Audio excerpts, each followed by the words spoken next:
બોલો જમાઈ રાજા. એટલે હારા તમે મને ચેતરો, તમારી છોડી નગરી બાઈક બાઈક બાઈક બાઈક કરે, માથાનો દુખાવો આખો દી કરી નાખે છે.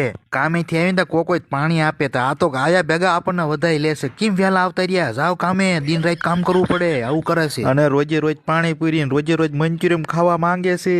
મારો પગાર મંચુરિયમ ને પાણીપુરીમાં જ જાય છે. એ તમારી છોડી વાવાઝોડું છે, વાવાઝોડું.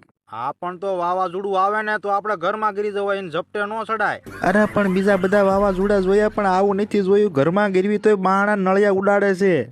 અને હું તો કહું વાવાઝોડા આવે ને સારું, ઘરની ધૂળ સાફ થાય. અરે હારા ધૂળ સાફ થાય તો ક્યાં વાંધો છે? આ ધૂળ હારો હારો આપણને લઈ જાય એવું વાવાઝોડું છે તમારી છોડી. જો જમાઈ રાજા, જિંદગી જીવી કઈ જીમતી વાત નથી. ત્રણેય ઋતુ આવે, ચારક ટાઈટ પડે, ચારક તડકો પડે, ચારક હરુડે ને પછી ચારક વરસાદ હોય તો આવે.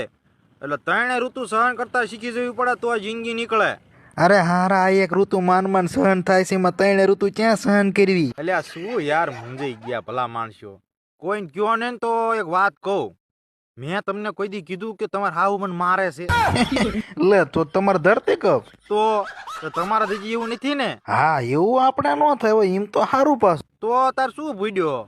એ હારું હાલો હારા, તો ધરતી કપ કરતા વાવાઝોડું હારું. એ હા.